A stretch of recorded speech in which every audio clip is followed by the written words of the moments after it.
হানাহানির রাজনীতি, তার বিরুদ্ধে আজকে আমাদের ডাক্তার শফিকুর রহমান ঐক্যবদ্ধ বাংলাদেশের ডাক দিয়েছে। তাই বাংলাদেশ লিবার পার্টি আমরা বিএনপি ছেড়ে আমরা এখানে অবস্থান নিয়েছি। বন্ধুরা, আগামী 12 তারিখে ইসলামী ছাত্র শিবির যেভাবে 5টি ক্যাম্পাসে বিজয় অর্জন করেছে, আমরা জামাত ইসলামীর নেতৃত্বে আগামী বাংলাদেশে আগামী 12 তারিখে এই জাতীয় সংসদ নির্বাচনেও বিজয় ছিনিয়ে আনবো ইনশাআল্লাহ। আরেকটা কথা বলে শেষ করব।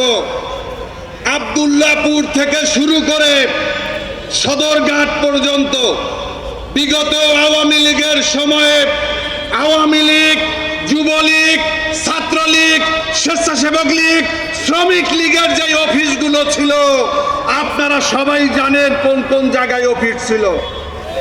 এই অফিসগুলো এখনো আছে, কিন্তু নাম নাই, নাম চেঞ্জ হয়ে গিয়েছে, লীগের জায়গায় দল হয়েছে। আমরা শুধুমাত্র এই ক্ষমতার হাত বদল চাই না, আমরা একটা অর্থবহ পরিবর্তন চাই।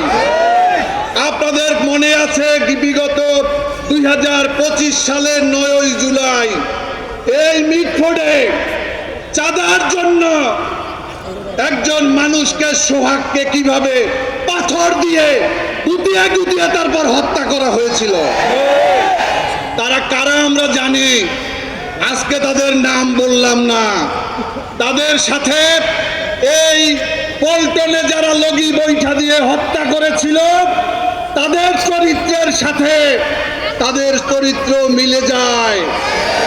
বিগত 5 তারিখের পরে বিগত 17 বছরের ফ্যাসিবাদের বিরুদ্ধে, দুঃশাসনের বিরুদ্ধে, গুম খুন আইনাগরের বিরুদ্ধে যেই শক্তিটি আন্দোলন সংগ্রাম করেছে, যেই শক্তিটি 17 বছর এলাকাতে থাকতে পারে নাই, ঘুমাতে পারে নাই মামলার কারণে, আজকে তারা প্রত্যেকটা এলাকাতে, প্রত্যেকটা অঞ্চলে আতঙ্ক হিসাবে তারা আবির্ভূত হয়েছে। বন্ধুরা, এরা যদি ক্ষমতায় যায়, ক্ষমতায় যাওয়ার আগেই তাদের এই অবস্থা, তারা ক্ষমতা পেলে কি করবে আপনারা সিদ্ধান্ত নেবেন।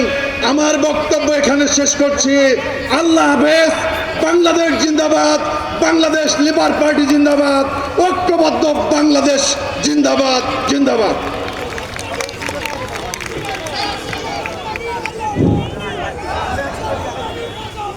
সম্মানিত উপস্থিতি, এ পর্যায়ে বক্তব্য রাখবেন দক্ষিণ পূর্ব এশিয়ার সর্ববৃহৎ ছাত্র সংগঠন বাংলাদেশের লক্ষ লক্ষ